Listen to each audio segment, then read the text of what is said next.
US stocks sold off sharply on Friday night, and US bond yields fell to a one-year low after weaker-than-expected non-farm payrolls. All eyes are on the RBA tomorrow for any signs of a dovish pivot, and South Korea's inflation was hotter than expected. That's coming up in our 5 Things in 5 minutes. And then in our bonus deep dive interview, ANZ New Zealand senior economist Miles Workman unpacks a downgrade in ANZ Research's forecast track for house prices in New Zealand. There is a possibility or a scenario where households actually do respond to lower mortgage rates more aggressively than our expectation.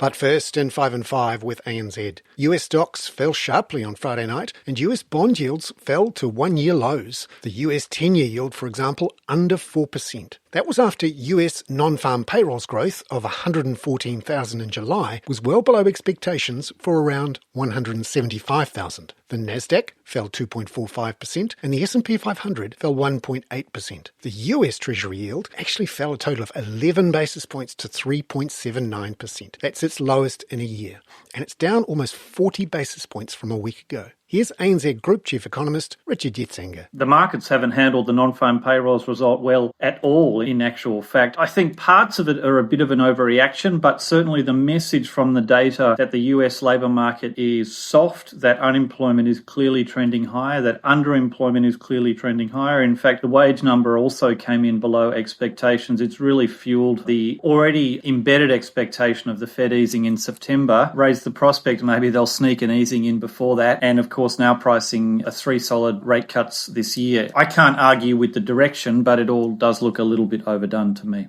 The fall in US yields dragged the US dollar index down about 1%.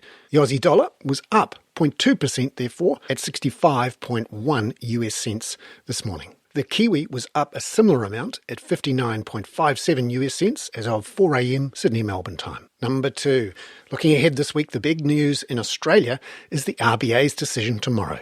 No change is expected, but the tone will be watched very closely for any signs that their previously hawkish views are shifting to dovish ones. Here's Richard again on how the RBA fits into a world where others are cutting or are about to cut rates. The Reserve Bank of Australia, really the Dutch boy in the dike, I think they'll still sound actually a bit hawkish, which may, I suspect, grate a little bit against where the market is currently pricing, but I think fits the data that currently exists in Australia and the trend that's there. It's over the next few months, I suspect you'll see a bigger shift in the way the RBA is characterising the economy and the inflation cycle to become more dovish and start to lay the ground for the RBA also eventually joining that global easing cycle. But at the moment, our forecast is for that not to start in Australia until February next year. Number 3.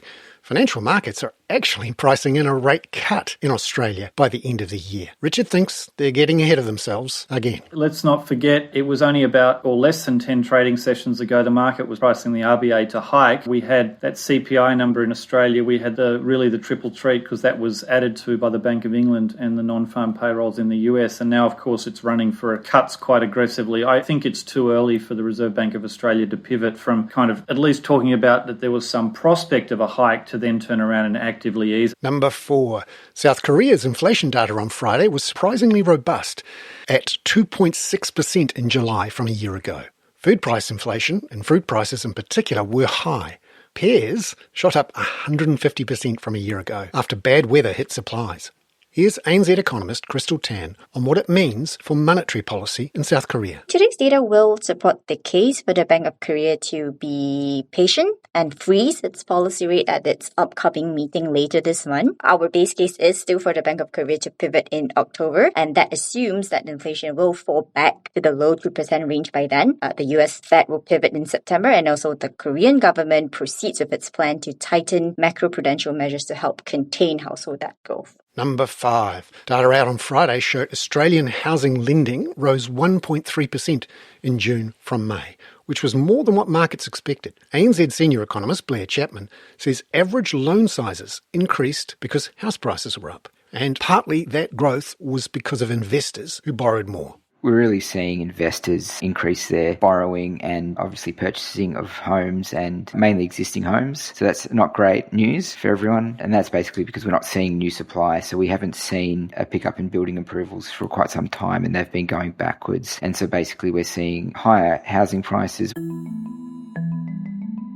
Blair Chapman there. Now, on our bonus deep dive interview, ANZ New Zealand senior economist Miles Workman unpacks a downgrade in the forecast track for house prices in New Zealand. So essentially, for the current year, we are now expecting a very small contraction in house prices, negative 1% growth for 2024, and that's a downgrade from positive 1% growth was our previous forecast. So it's not a huge downgrade in the grand scheme of things, but we're clearly seeing in the forward-looking indicators that momentum is no longer going sideways, it's kind of drifting mildly southbound. What are those reasons then for the change in forecasts? Because on the face of it, we've got a situation in New Zealand where we've got interest rates coming potentially sooner rather than later. Yeah, so I think it's really important to remember the why in terms of the recent decline and downwards pressure on mortgage rates. And the reason why is because the economy is looking a bit softer. The unemployment rate is certainly rising and households are becoming a bit more worried about their job prospects and therefore their income prospects and therefore thinking about whether it's a good time to make major financial decisions, etc. So that is sort of the major offset against this falling mortgage rate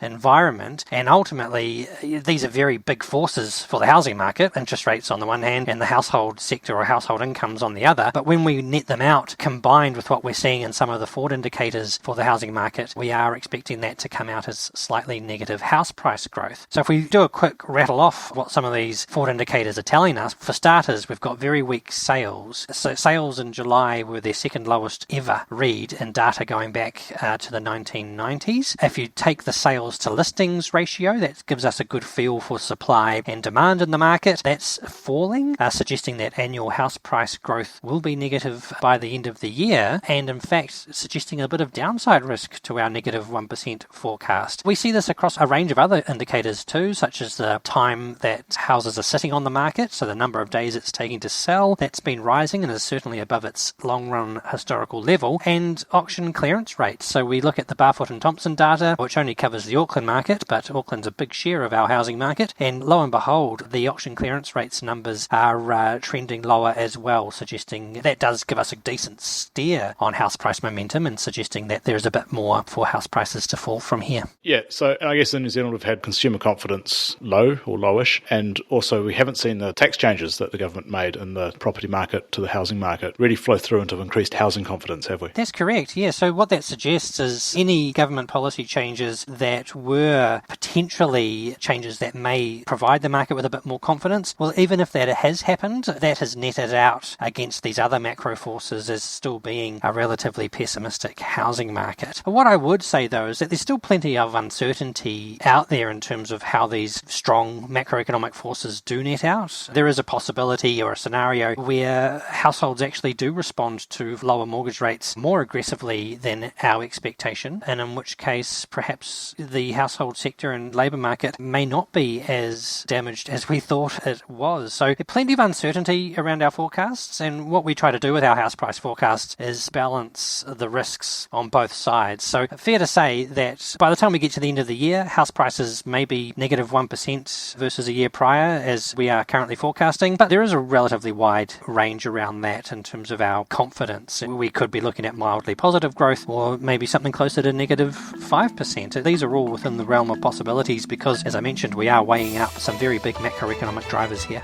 Miles Workman there. I'm Bernard Hickey. That was 5 and 5 with ANZ for Monday, August the 5th. Catch you tomorrow with a full preview of the RBA's rate decision and a look ahead to New Zealand's jobs data on Wednesday.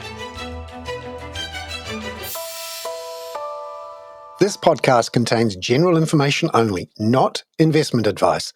You should obtain advice for your personal circumstances before making any investment decisions. Please view the podcast disclaimer available via your media player or email.